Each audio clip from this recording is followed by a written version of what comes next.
აღურახსნილობა, რომელიც კაცობრიობას დღეს ახასიათებს ადამიანის გონებას აჩვენებს. ამის შესახებ სრულიად საქართველოს კათოლიკოს პატრიარქმა უწმინდესმა და უნეტარესმა საკვირაო ქადაგებისას ბრძანა.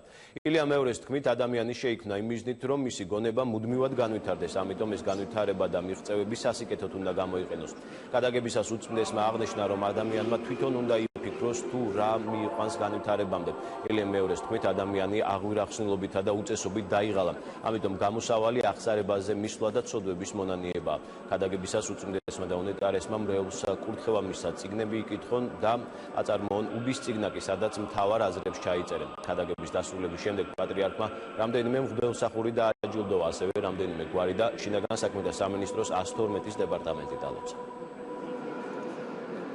ძალიან ხშირად ვფიქრობთ, რა პირობები უნდა იყოს იმისათვის, რომ ადამიანი განვითარდეს. უპირველეს ყოვლისა, ადამიანმა თვითონ უნდა იმუშაოს თავის თავზე, თვითონ უნდა იფიქროს, რა მიიყვანს განვითარებისაკენ. შეიძლება რომ აღურახსნილობამ განავითაროს ადამიანი. აღურახსნილობა, რომელიც ახასიათებს კაცობრიობას, დღეს ეს ცრგუნავს გონებას, სრულდება ადამიანის გონება. ადამიანი დაიღალა ამ უწესობისაგან. უფალმა ჩვენმა იესო ქრისტე მოგცა ნამდვილი გზა, როგორ უნდა განიწმინდოს სული ადამიანმა. ეს არის აღსარება და წმინდა სიარება.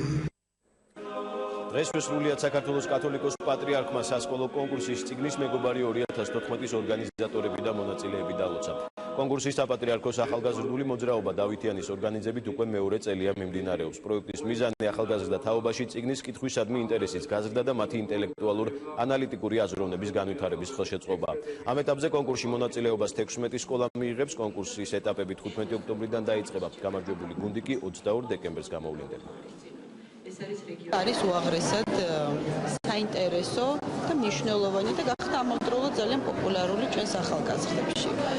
რატომ? იმიტომ რომ აქცენტი არის გადატანილი წიგნიერებაზე, კითხვისაზე, წაკითხვის ანალიზზე და რაც მთავარია, ეს პირდაპირ პასუხობს იმ ჩვენ პრიორიტეტს, რომელიც ჩვენ დავსახეთ თქვენი იცით ეროვნული სასწავლო გეგმის ნაწილში. ჩვენი მიზანია საქართველოს ახალგაზრდა თაობაში წიგნის კითხვის ინტერესის გაზრდა და მათი ინტელექტუალურ-ანალიტიკური აზროვნების განვითარების ხელშეწყობა. უკვე ძალიან აქტიურად არის ჩართული 16 სკოლა ამ ეტაპზე და მე დარწმუნებული ვარ, ძალიან წარმატების ჩაევლის მოგეთ